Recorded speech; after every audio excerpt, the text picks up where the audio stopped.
there, and as usual, I'm Aaron from Let's Stay Gamers, and welcome. So today we're going to be trying out some different camouflages, seeing how they fit in with this sort of British woodland environment.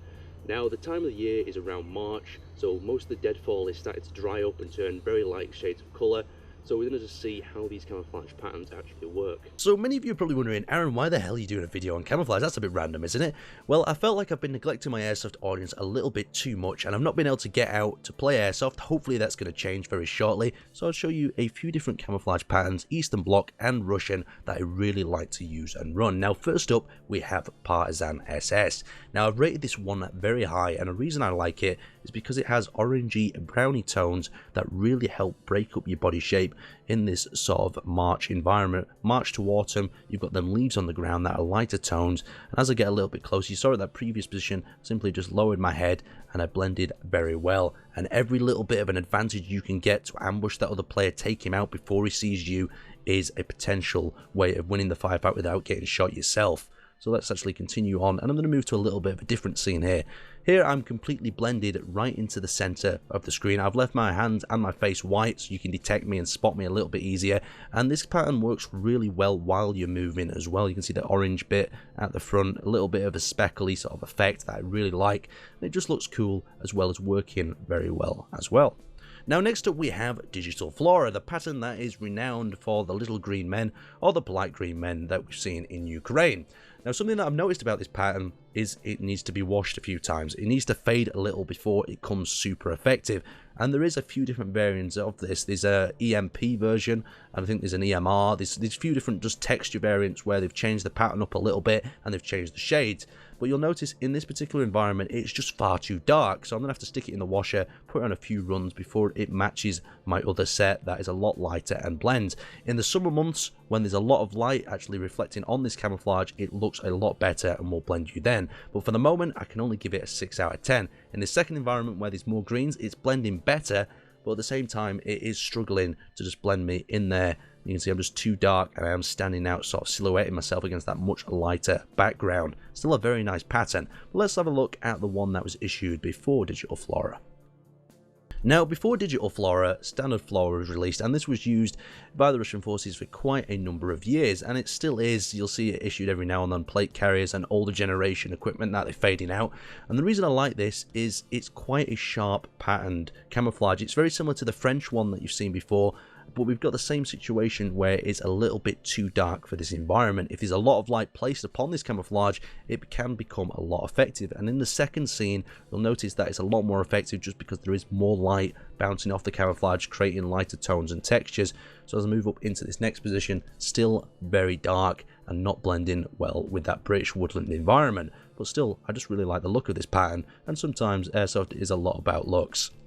Now next up, you can see we're blending within the scene very nicely until I decide to move. As I'm coming a lot further forward, you'll notice that this is not a movement camouflage. It's kind of jaggering me and making me look very sort of bold against the background. I'm going to have a quick look around, and then we'll move on to the next camouflage. Now next up we have quite a rare camouflage that you don't see on the field too much, but what's great about this, it is very affordable. It's Strichtarn. It is a DDR camo, East German if you don't know. As you can see at the back there, it's breaking me up already. It's a lot lighter, and it's really matching the earthy browns of the British sort of woodland environment. Now what I like about this pattern is it has these vertical lines that go along it, and at a longer range you don't even notice that these vertical lines are there, but they are breaking up your shape and making you much harder to see. A downside to this camouflage and this particular suit that I've got, it looks like a pair of pajamas.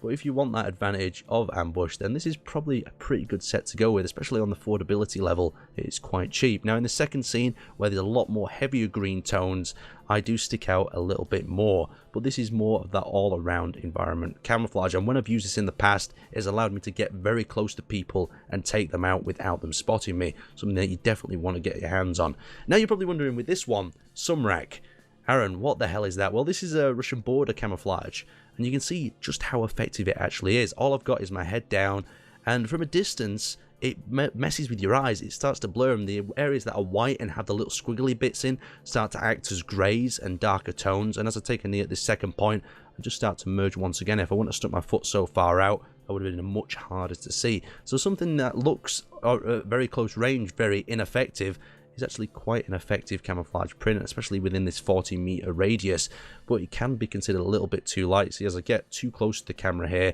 I'm far too grey, I'm not blending with anything around me, but over the distance, them little squiggles work really well. Now in this second scene, you can see I'm still standing out there. This camouflage is doing his best to actually blend me within them darker green tones, but just since it's too light, it's not quite working. As I take out the knee at this second point as well, I'm blending again, but just not well enough. So next up we have one of my previous favourite camouflage patterns. Now this is based on Marpat, or the sort of western prints of various digital patterns, but this is actually Serpat, the Russian variant, and this is used by a lot of high-end Russian special forces, and you can see at the longer distance it breaks me down very well. As I get a little bit closer, it starts to look a little bit too dark, but this is one of the most effective camouflages that I own, and I probably should wear it more because it would probably save my life a lot more in these different situations, but it's blending and working into the environment very well. As I get closer to the camera, it's not really losing the sort of value that the other camouflages wear, and it also has some nice integrated knee pads that I can't complain about. So there we go, looking a little bit too dark in tone, but we'll try this in the darker, sort of greener environment that we were showing the other camouflage patterns in. Now in this environment you can see it's working very effectively once again, and it's more of a multi-terrain pattern. We've got them lighter tones, trying to compete maybe you could say with multicam, but in my opinion multicam is just far too bright for this woodland environment where it's a lot darker. So we've had a look at some of the different patterns. I'm going to leave it to you guys to think which one you think works the most effectively. I've got my favourites, and I'd like to thank you guys for watching, and I'll see you next time.